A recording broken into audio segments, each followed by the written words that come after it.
22న ఢిల్లీకి కేసీఆర్ బీజేపీతో పొత్తు వార్తలు మళ్ళా బీజేపీతో పొత్తు ఇక్కడ ఆల్రెడీ మాది ఒంటరి పోరే బీఆర్ఎస్తో పొత్తు లేదు కిషన్ రెడ్డి బీఆర్ఎస్ బీజేపీ పొత్తు అని ఎవరైనంటే వాళ్ళ చెంపలు వాయించండి నేటి నుంచి బీజేపీ విజయ సంకల్ప యాత్రను షెడ్యూల్ విడుదల చేసిన బీజేపీ రాష్ట్ర అధ్యక్షుడు బీఆర్ఎస్ కాంగ్రెస్ మధ్య రహస్య ఒప్పందము బీజేపీ నేత లక్ష్మణ్ ఆరోపణ దీంట్లోనే ఎక్కడో చూసినా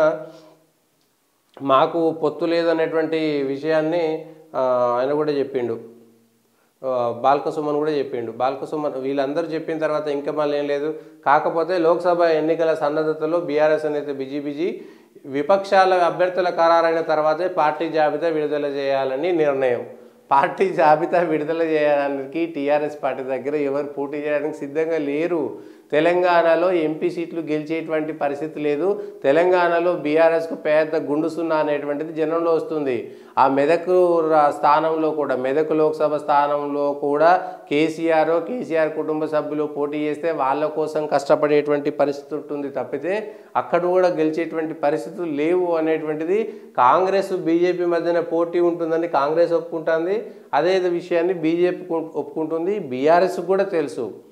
ఇప్పుడున్నటువంటి నాయకులు ఎక్కడైనా పోటీ చేయాలంటే కేవలం ఇప్పుడు పోటీ చేస్తే వచ్చేసరికి మాకు ఉపయోగపడవచ్చు మేము ఎంపీ క్యాండిడేట్లుగా ఉన్నాం కాబట్టి ఇంకో పార్టీకి ఓడానుకో లేదంటే ఇంకో అవసరం కోసము రాజకీయంగా పోటీ చేసిన అభ్యర్థిగా గుర్తింపు ఉంటుందనేటువంటిది తప్ప తెలంగాణలో భారత రాష్ట్ర సమితి గెలిచేటువంటిది పెద్ద గుండు సున్నా తెలంగాణకి ఎందుకు పరిమితమయ్యారు అనేటువంటిది ఒక పెద్ద ప్రశ్న ఇప్పుడు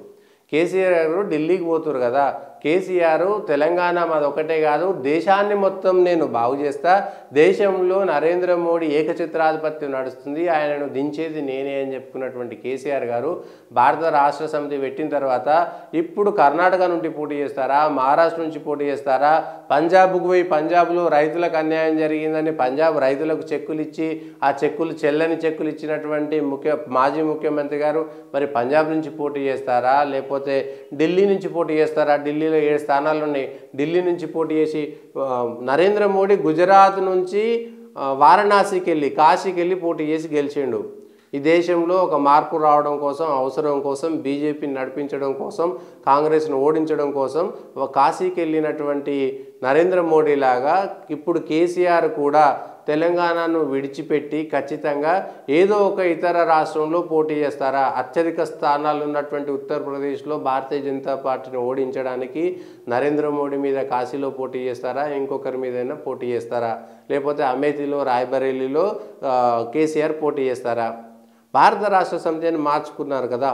తెలంగాణకి ఎందుకు పరిమితమవుతున్నటువంటి చూడాలి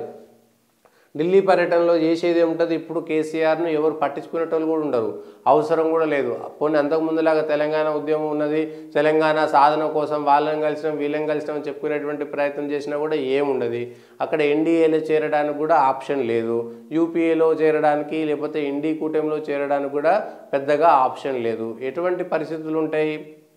ఇక్కడ ఉన్నటువంటి కాంగ్రెస్ వ్యతిరేకిస్తున్నది కాంగ్రెస్ వర్సెస్ బీఆర్ఎస్ వీళ్ళు ఇక్కడ మేము పోటీ చేసినాం కాబట్టి బీఆర్ఎస్ను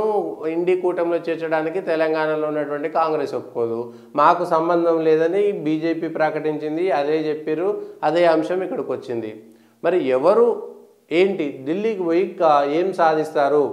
కిషన్ రెడ్డి కేసీఆర్ గారు ఏం సాధిస్తారు అనేటువంటి అంశం పైన క్లారిటీ లేదు ఇప్పటిదాకా ఢిల్లీకి అంటే తెలంగాణలో ఏం చేయాలో తెలియదు 5 రోజులు 6 రోజులు అసెంబ్లీ జరిగితే అసెంబ్లీలోకి వెళ్ళినటువంటి ముఖ్యమంత్రి గారు ఢిల్లీ పోవడానికి మాత్రం ఆరోగ్యం సహకరిస్తుందా తెలంగాణలో మిమ్మల్ని గెలిపించి గజ్వేల్లో మిమ్మల్ని గెలిపించినటువంటి ప్రజలను తెలంగాణలో ఉన్నటువంటి ప్రజలను తీవ్రంగా అవమానించి అసెంబ్లీకే వెళ్ళినటువంటి మీరు తెలంగాణ శాసనసభ సమావేశాలకే వెళ్ళలేనటువంటి మీరు ఇప్పుడు ఢిల్లీకి ఏం చేస్తారు ఎక్కడ ఏం చేసేటువంటి అవసరం ఉంది అనేటువంటి దానిపైన ఆలోచన చేయాలి ఢిల్లీకి పోయినా తెలంగాణలో భారత రాష్ట్ర సమితి అనేటువంటిది ఒక మునిగిపోయిన నావగా మారనుందా ఇప్పుడు అదే ప్రశ్న తెలంగాణలో కనుక ఈ 17 లోక్సభ స్థానాల్లో ఒక్కటన్నా గెలవకపోతే బీఆర్ఎస్ పరిస్థితి ఏంది ఇప్పటికే వీళ్ళ పరిస్థితి ఎక్కడ ఆగమైపోయిందంటే ఎవరు మిగులుతలేరు ఇవో జవహర్ నగర్లో బీఆర్ఎస్ మేయర్ అవుట్, మేయర్ సహా అంతా బీఆర్ఎస్ వేరే, అయినా నెగ్గిన అవిశ్వాసం. బల నిరూపణలో చేయెత్తిన 20 మంది కార్పొరేటర్లు కాంగ్రెస్కు చేయగొడతారా, బీఆర్ఎస్లో కొనసాగుతారా? అంటే ఎవ్వరు ఆగేటువంటి పరిస్థితి లేదు, ఎవ్వరు ఆగుతలేరు అనేటువంటిది క్లారిటీ. మీ పార్టీకి సంబంధించినటువంటి నాయకులు ఎవ్వరు ఉంటలేరు మీ దగ్గర. బీఆర్ఎస్ పార్టీని కాపాడుకోవడం ఎట్లా అనేటువంటిది ఒక పెద్ద సవాల్. ఇప్పుడు బీఆర్ఎస్ పార్టీ తెలంగాణలో ఎట్లా కాపాడుకోవాలి? అధికారంలో లేకపోతే ఎవ్వరు ఉండరు. గజ్వేలుకు సంబంధించినటువంటి కౌన్సిలర్లే అవిశ్వాసం పెట్టుకున్నారు, గజ్వేలుకు సంబంధించినటువంటి వాళ్ళే టీఆర్ఎస్ నుంచి కాంగ్రెస్కి వెళ్ళిపోతున్నారు, లేకపోతే ఇతర పార్టీలు ప్రత్యామ్నాయం చేసుకుంటారు, సైలెంట్గా ఉంటున్నారు. ఇంకెవరు ఉంటారు? మాజీ మేయర్ బొంతు రామ్మోహన్ లాంటి వాళ్ళే బీఆర్ఎస్ పార్టీని వీడిపోయినారు. ఇప్పుడు తెలంగాణలో బీఆర్ఎస్లో మిగిలేది ఎవరు? ఎమ్మెల్యేలు ఎంతమంది పోతారు? ఈ ఎంపీ ఎలక్షన్ల తర్వాత, లోక్సభ ఎన్నికల తర్వాత బీఆర్ఎస్ పార్టీ పరిస్థితి ఏమిటి, భవిష్యత్తు ముఖ చిత్రం ఏమిటి అనేటువంటిది ఎవరికి అర్థం కానటువంటి పరిస్థితి. ఇప్పుడు ఎవరు పట్టించుకోవట్లేదులే, కానీ ఏం చేస్తాం అనేటువంటి దానిపైన మాత్రం చాలా స్పష్టమైనటువంటి అవగాహన లేకపోతే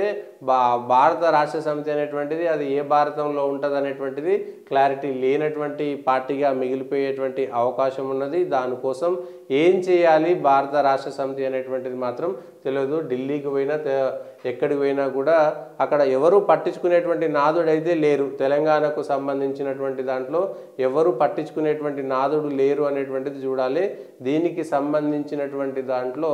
టీఆర్ఎస్ పార్టీ భవిష్యత్తు చిత్రాన్ని చూస్తే మాత్రం ఆ పార్టీకి సంబంధించినటువంటి వాళ్ళే ఇబ్బంది పడుతున్నారు.